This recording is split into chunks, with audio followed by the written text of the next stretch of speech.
Quelles sont tes racines et tes fondations? Alors mes racines, elles sont boulonnaises, campagnardes, euh, même je ne vais pas dire rurales, mais presque. Je suis un enfant de la campagne. Je suis né dans une petite ville. Je suis né à l'endroit où ma mère travaillait, où on habitait. Ma mère tenait un petit café de village. Mon père, lui, partait sur les routes, il faisait du ramassage scolaire, il faisait de la représentation, donc je ne le voyais pas beaucoup. Mes frères et sœurs étaient beaucoup plus âgés que moi, donc on n'a pas vécu d'enfance et d'adolescence commune. J'ai partagé avec mon frère pas mal de choses dans la musique parce que mon frère m'a appris la guitare, puis il m'a donné le goût de faire de la musique. Très tôt, on était tous musiciens dans la famille, hein. Tout le monde aimait ça. Et rural parce que mes grands-parents étaient cultivateurs. Donc on avait la ferme, j'allais à la ferme petit. Je suis né dans le monde rural. Et Boulonnais parce que c'était la plus grande ville aux alentours où j'ai fait mes débuts un peu dans tout, dans la radio, dans la musique. Puis après, bon, il a fallu partir de partout, quoi. C'est les voyages. Mais surtout, la musique était très importante à l'époque. Puis à la rencontre de gens très intéressants, quoi. Monter les studios d'enregistrement, tout ça, ça a été les premières choses qui ont fait que c'était pour moi une aubaine de trouver aussi des gens avec qui on m'entend toujours bien, quoi. On n'a jamais eu d'un accroche et on est toujours dans la même perspective et dans le même but, le même destin et la même passion aussi. Ça, c'est important. Mais il me manque, hein, ils sont loin, ils sont là-haut. Il me manque énormément, mais bon, c'est la vie. Il y a le soleil maintenant. Tu retournes de temps en temps dans la région, à Boulogne? Très rarement, pas assez à mon goût. Je vais essayer maintenant que je vais avoir un petit peu moins peut-être un peu plus de temps à y consacrer, je remonterai beaucoup plus souvent. Déjà pour voir un peu la famille, les neveux, les nièces, parce que je les ai pas vus grandir, quoi. J'en ai une flopée et je les connais pas. Donc il me reste une sœur, ma grande sœur et mon grand frère. Donc après toute la famille, bon, les tantes, tout le monde est parti, hein, on se retrouve bien sûr. Ça c'est la vie. Mais bon, il y a de la famille derrière, il y a encore beaucoup d'amis, beaucoup de copains, avec qui, aux réseaux sociaux, on est resté en contact. C'est vachement important. C'est la seule chose de bien sur le réseau social, hein, c'est les contacts, hein. C'est quand on retrouve des amis, des gens qu'on a vénérés, qu'on a aimés, qu'on aurait voulu travailler avec eux, et puis on se parle, on s'envoie des messages souvent, ça fait plaisir, quoi. Ça fait plaisir. Quand tu dis Boulonnais, tu parles de Boulogne-sur-Mer? Boulogne-sur-Mer, oui. Capitale de la pêche. Une très très belle ville qui ressemble beaucoup à Sète, hein. C'est la ville la plus jumelle de Sète, parce que c'est une montagne. Et la ville est construite sur une montagne, hein, comme la montagne de Sète. Enfin, c'est une montagne, c'est une grande colline, hein, 150 mètres. Le port rentre dans la ville.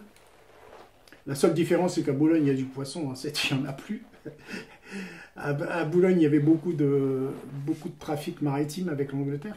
Pensez qu'il y avait 10 millions de visiteurs, puisque Boulogne est une ville touristique, historique, fabuleuse. Il y a une cathédrale gigantesque, il y a des remparts, il y a une vieille ville qui est restée typique. Enfin, c'est une très très très belle ville, quoi.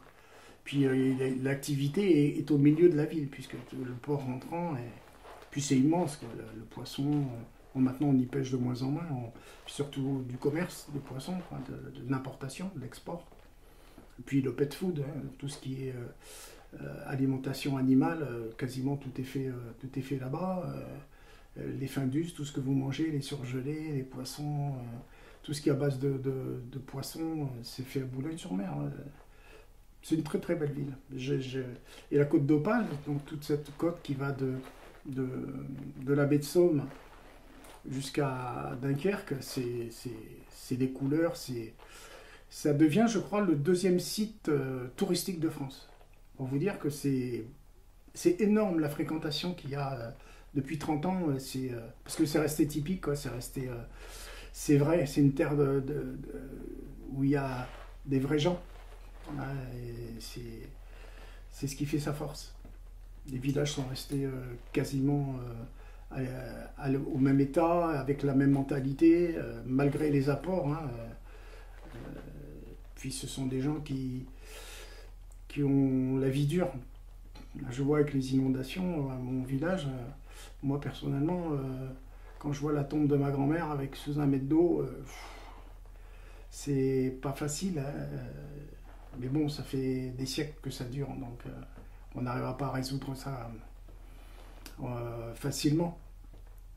C'est aussi sûr que en France, il y a pas mal d'endroits comme ça où il y a des inondations et par la peur des écologistes, de leur hargne à vouloir défendre certains territoires, pour défendre 2 jonquilles, on va laisser mourir une vallée complète et faire crever des agriculteurs parce qu'ils n'ont pas d'eau. Enfin, c'est débile, quoi. C'est débile. Il faut arriver à un moment qu'on tape sur les pesticides, je suis entièrement d'accord, mais pas sur ça, quoi. C'est pas parce qu'il y a une retenue d'eau au Salagou que le Salagou il est malheureux. Hein. Je pense que ça c'est plutôt l'inverse, quoi. Donc il faut arriver à relativiser les choses et puis à essayer d'avancer, de faire avancer le pays. C'est vachement important. Après la biodiversité, moi je suis d'accord. Hein. Je suis un ancien chasseur, hein, pêcheur et chasseur. Et j'ai pas honte de dire que les plus grands écologistes de France, c'est les chasseurs. Et je pèse pas mes mots parce qu'il faut savoir ce qu'un chasseur peut... Pas un viandeur, hein, parce qu'il y a 2 choses, il y a les chasseurs et les viandeurs. Le vrai chasseur, celui qui a une petite chasse et qui l'entretient, c'est énormément de travail, c'est énormément de respect de la nature et des animaux, parce que c'est une deuxième passion, quoi. Il faut que ça soit rentable. Mais ils le font vraiment bien, quoi. D'ailleurs, là où il y a des sociétés de chasse où les gens s'impliquent dans la nature, dans l'écologie,